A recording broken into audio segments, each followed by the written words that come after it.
నమస్తే, welcome to BCN news. ఈ రోజు వార్తలతో మీ ముందున్నది తేజస్విని. ముందుగా ముఖ్యాంశాలు. ఏపీ అభివృద్ధికి కట్టుబడి ఉన్నామన్న కేంద్ర మంత్రి రామ్మోహన్ నాయుడు యువతకు ఉపాధి కల్పించేలా ఇండస్ట్రియల్ స్మార్ట్ సిటీలను ప్రకటించినట్టు స్పష్టం.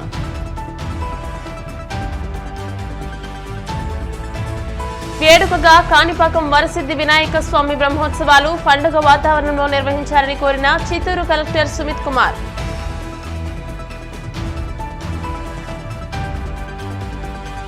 సినీ హీరో అల్లు అర్జున్ పై జనసేన పార్టీ నేతల ఫైర్. డిసెంబర్లో విడుదల కానున్న సినిమా ఎలా ఆడుతుందో చూస్తామంటూ హెచ్చరిక.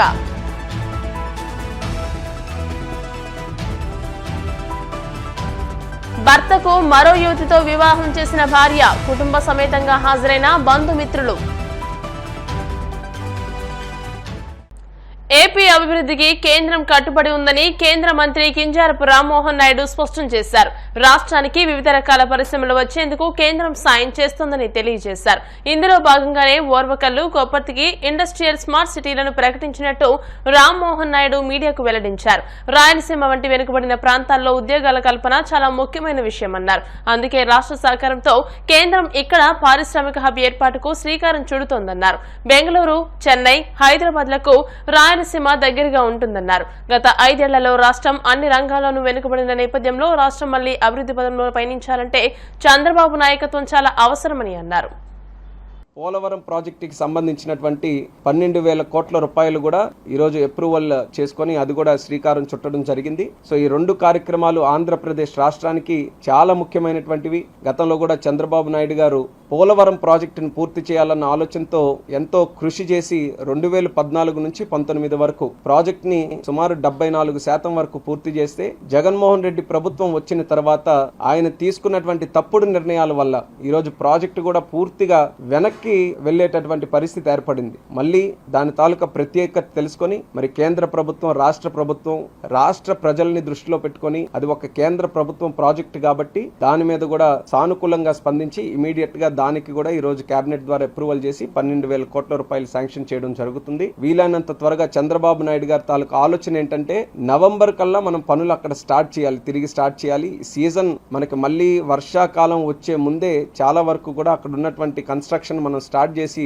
ప్రోగ్రెస్ ని మనం ముందుకు నడిపించాలనే ఆలోచనతో చంద్రబాబు నాయుడు గారు కూడా పెద్ద ఎత్తున ఆ యొక్క ప్రాజెక్టు మీద కూడా మళ్ళీ తిరిగి దృష్టి పెట్టడం వల్లే ఇవన్నీ కూడా సాధ్యమయ్యాయని కూడా ఈ రోజు గర్వంగా ఈ సందర్భంగా తెలియజేసుకుంటున్నాను. చిత్తూరు జిల్లా కాణిపాకం వరసిద్ధి వినాయక స్వామి బ్రహ్మోత్సవాలను పండుగ వాతావరణంలో నిర్వహించాలని చిత్తూరు కలెక్టర్ సుమిత్ కుమార్, ఎస్పీ మణికంఠ కోరారు. కాణిపాకం ఆలయ సమావేశ మందిరంలో జిల్లా స్థాయి అధికారులతో సమావేశమయ్యారు. సెప్టెంబర్ 7 నుంచి మొదలయ్యే బ్రహ్మోత్సవాల్లో ఆలయానికి పెద్ద ఎత్తున భక్తులు హాజరు కానున్నారని అన్నారు. అందుకు అనుగుణంగా ఏర్పాట్లు చేయాలన్నారు. ఆలయం వద్ద ఇలాంటి అవాంఛనీయ ఘటనలు జరగకుండా 450 మందితో భద్రత కల్పించనున్నట్టు వివరించారు. అడుగడుగునా సీసీ కెమెరాలను ఏర్పాటు చేస్తామన్నారు. జిల్లా నలుమూల నుంచి వచ్చే భక్తుల కోసం ప్రత్యేక బస్సులు నడపాలని ఆర్టీసీ అధికారులు సూచించారు.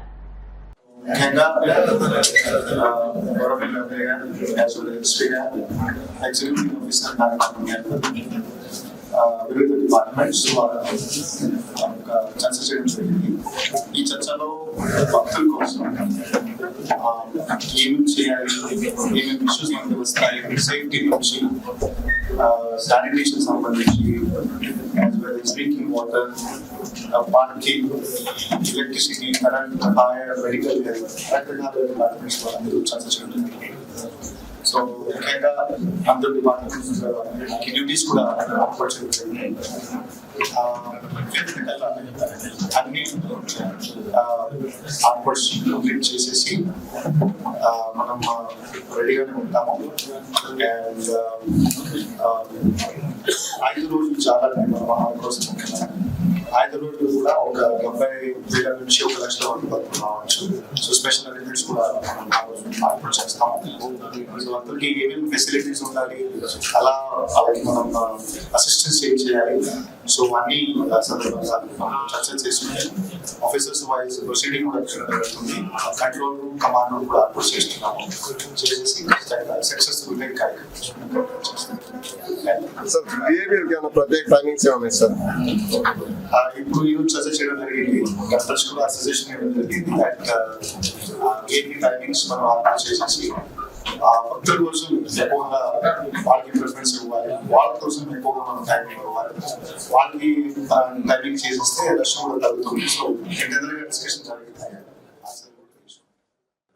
పురస్కరించుకొని ఈ 21 రోజులకి సంబంధించి ముఖ్యంగా ఏవైతే సరే 5 రోజులు ఎక్కువగా జనాలు భక్తులు వస్తారు, దానికి సంబంధించి కూడా సుమారుగా 450 మంది పోలీసులతో బందోబస్తు ప్లాన్ చేసుకోవడం జరిగింది. దీనిలో ట్రాఫిక్ గురించి కానీ, క్రైమ్ గురించి కానీ, అలానే వాళ్ళకి కావాల్సిన minimum facilities, queue line management and command control centre, వీటన్నిటిని కూడా ప్లాన్ చేసుకోవడం జరిగింది. ఇప్పుడు జరిగిన కోఆర్డినేషన్ కమిటీలో కూడా అదర్ డిపార్ట్మెంట్స్ ఏవైతే ఎమర్జెన్సీ ఉన్నాయో, మెడికల్, ఎమ్మెల్యేతో తాను దురుసుగా ప్రవర్తించలేదని సీఐ లక్ష్మీకాంత్ రెడ్డి వివరణ ఇచ్చారు. తాడిపత్రిలో ఇసుక అక్రమ రవాణా వ్యవహారంలో జేసీ అస్మిత్ రెడ్డితో తాను ఘర్షణ పడలేదని స్పష్టం చేశారు.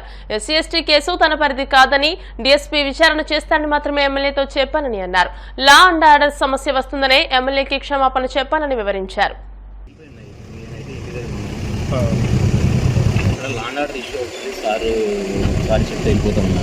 సో పబ్లిక్ పాయింట్ ఆఫ్ వ్యూలో చెప్పేసి 5 అవర్స్ వెయిట్ చేస్తాను. వచ్చిన ఇష్యూ అది ఉన్నట్టు ముఖ్యంగా వెళ్తాను. ఎస్టీ కేసు ఇచ్చారు, సార్ ఎంక్వైరీ చేసుకుంటారు. ఎస్ఎస్టీ కేసు కూడా డిఎస్పీ సార్ అసిస్ట్ చేయడం మీకు సంబంధం లేదు. అది సంబంధం కాదు, సార్ అసిస్ట్ చేస్తారు. కానీ మీరు కాంప్రమైజ్ అన్నారని చెప్పి నాకు రిలీజన్ అధికారంలో కాంప్రమైజ్. ఓకే. ఏలూరు జిల్లా ఆగిరిపల్లి లక్ష్మీ నరసింహస్వామి ఆలయంలో భారీ చోరీ చోటు చేసుకుంది. పురాతన పంచలోహ ఉత్సవ విగ్రహం ఇత్తడి పళ్లెం, ఇత్తడి గంట చోరీకి గురైనట్టు పూజారులు గుర్తించారు. దుండగులు పట్టపగలే ఆలయంలోకి చొరబడి తాళాలు బద్దలు కొట్టి చోరీ చేసిన ఆలయ అర్చకులు, అధికారులు గుర్తించలేకపోయారు. అయితే ఆలయ ప్రాంగణంలో 16 సీసీ కెమెరాలు ఉన్నవని, పనిచేయడం లేదని స్థానికులు తెలియజేశారు.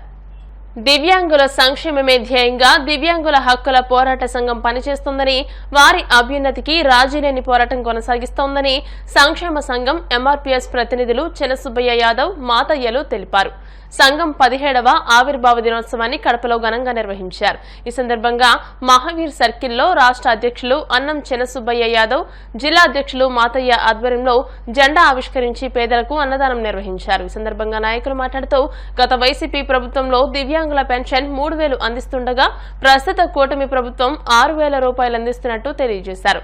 దివ్యాంగుల సంక్షేమం, అభివృద్ధికి చేస్తున్న కృషిని కొనియాడారు. ఈ కార్యక్రమంలో దివ్యాంగుల సంక్షేమ సంఘ ప్రతినిధులు, ఎంఆర్పీఎస్ ప్రతినిధులు, పలువురు దివ్యాంగులు పాల్గొన్నారు.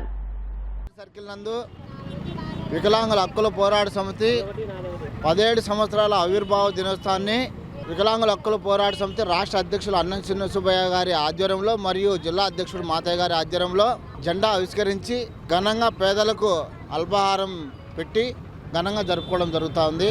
మహాజననేత మాన్యశ్రీ మందకృష్ణమాది గారు 2007లో వికలాంగుల సంక్షేమం కోసం ఏర్పాటు చేసినటువంటి సంఘం ఈరోజు 17 సంవత్సరాలకు సందర్భంగా మరి అనేక విధాలుగా ఎన్ని ఆటుపోట్లు ఉన్నా, ప్రభుత్వ రంగాలలో ఎవరు ముఖ్యమంత్రులు ఉన్నా కూడా వికలాంగుల సంక్షేమం కోసం ముందుకొచ్చి మహాజననేత మాన్యశ్రీ మందకృష్ణమాది గారు వాళ్ళ డిమాండ్ల పట్ల అనుక్షణము ఆలోచన చేయకుండా వాళ్ళకు వచ్చినటువంటి సంక్షేమ ఫలాలను ప్రభుత్వం నుంచి అడిగి తీసుకొని వికలాంగులకు చైతన్యపరుస్తూ వాళ్ళకు హక్కులు సాధించుకునే దిశగా ముందుకు పోతున్న తరుణంలో గత ప్రభుత్వం జగన్మోహన్ రెడ్డి గారి హయాంలో 3000 రూపాయల పింఛన్ను, ఈ ప్రభుత్వం తెలుగుదేశం అధినేత నారా చంద్రబాబు నాయుడు గారి ముఖ్యమంత్రిగా అయినప్పటికీ 6000 రూపాయలు అంటే 1-2 ఇంతలుగా 6000 రూపాయలు పింఛన్ చేయాలా? నా వికలాంగులు అంధకారంలో ఉన్నారు, వాళ్ళకు ఆరోగ్య రీత్యా కానీ అనేక సమస్యల్లో కూడా వారు ఇచ్చే 3000 రూపాయలు ఏమాత్రం సరిపోలేదు. 6000 రూపాయలు పింఛన్ చేయాలా?